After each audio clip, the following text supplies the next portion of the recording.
Manusia akhir zaman mementingkan diri sendiri. Saya bacakan ciri-cirinya di dalam 2 Timotius 3 ayat 1 sampai 5. Tanda manusia akhir zaman. Ketahuilah bahwa pada hari-hari terakhir akan datang masa yang sukar. Jangan heran kalau suka. Maju terus, amin. Manusia akan mencintai dirinya sendiri dan menjadi hamba uang. Mereka akan membual dan menyombongkan diri. Mereka akan menjadi pemfitnah.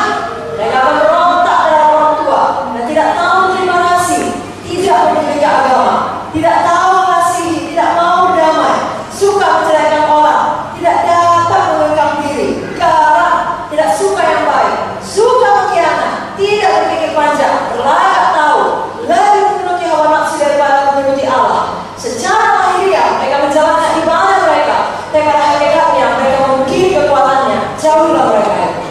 Saudaraku, kita anak Tuhan, apalagi yang Tuhan, gak ada bagian kita di sini. Amin. Kalau ada lepaskan diri kita. Amin. Jangan ada bagian kita di sini. Kita tidak mau termasuk orang-orang akhir zaman, saudaraku.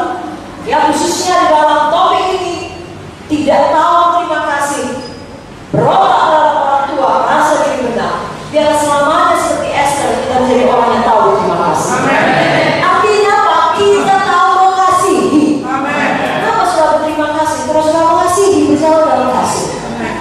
Kita bertobat dari pemikiran-pemikiran yang salah. Ya, bertobat dari keangkuhan kita seperti Hizkia.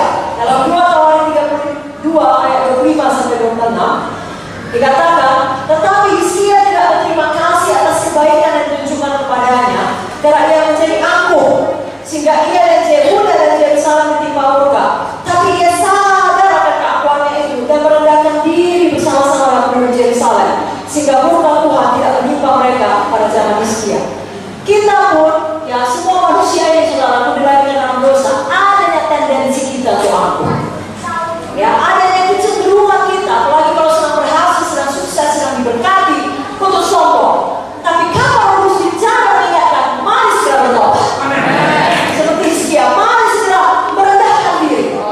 Ingat orang yang telah menabur dalam hidup kita. Ingat orang yang telah merawat kita, membesarkan kita, baik secara badani atau lagi secara rohani, yang mendoakan kita, mengajari kita firman, menolong kita. Jangan pernah kita katakan, ya dia memang sudah pernah menolongku, tapi dia juga menyakitiku, jadi sudahlah, impaskan. Tidak ada itu. Di mana ayat? Tidak ada ayat itu, saudara. Saudara kata, sudahlah, saudara pakai pula. Ibu Joy sudah cari ayatnya, ada ayatnya. Dari ketiga ayat 13, lupakan yang terlalu. Saudara, jangan ditunggu firman Tuhan. Saudara mengambil dengan konteks yang salah. Bukan itu maksudnya dalam lupakan yang terlalu. Kalau begitu kita buat, kita coba firman, ya, sama seperti kalau kita mau masuk gereja ini, itu ada pintu, ada kunci pintu. Nanti saudara pergi ke belakang, mungkin ada kamar mandi, ada kunci kamar mandi. Kalau lebih di depan lagi ada gerbang, ada kunci gerbang. Kalau saudara mau masuk kamar mandi, pakai kunci kamar mandi, bukan kunci gerbang. Amin, saudara. Walau sama-sama kunci. Demikian dengan firman Tuhan, jangan sama-sama pakai di sana kemari. Amin, saudara. Itu sebabnya, mari kita nyatakan kasih kita kepada semua orang, apalagi kepada orang tua rohani kita. Dan firman Tuhan mengatakan dalam 1 Timotius 5 ayat 17, penatua yang baik pimpinannya patut dihormati 2 kali lipat, terutama mereka yang dengan jerih payah berkhotbah dan mengajar. Saya percaya kalau kita praktekkan prinsip firman, Tuhan akan memberkati kita. Yang keempat, mari kita ingat bahwasanya Tuhan Yesus ada di atas segalanya. Sama seperti Esther ini, dia meletakkan Tuhan di atas segalanya. Maka sebentar kita akan baca ayatnya. Dia meletakkan Tuhan, panggilan Tuhan, perintah Tuhan di atas nyawanya sendiri. Ada resiko untuk patuh, untuk melakukan firman yang disampaikan oleh Mordekai. Tapi karena dia tahu Tuhan di atas segalanya, dia menempuh resiko itu. Walau kemungkinan besar dia akan kehilangan nyawa. Saya baca ayat-ayatnya. Dalam Esther 4 ayat 13 sampai 16. Maka Mordekai menyuruh menyampaikan jawab ini kepada Esther. Jangan kira kalau engkau ada dalam istana raja, hanya engkau yang akan terluput dari semua orang Yahudi. Sebab sekalipun engkau pada saat ini berdiam diri saja, bagi orang Yahudi akan timbul juga pertolongan dan kelepasan dari pihak lain. Dan engkau dan kaum keluarga akan binasa. Siapa tahu mungkin justru utusan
bisa mati.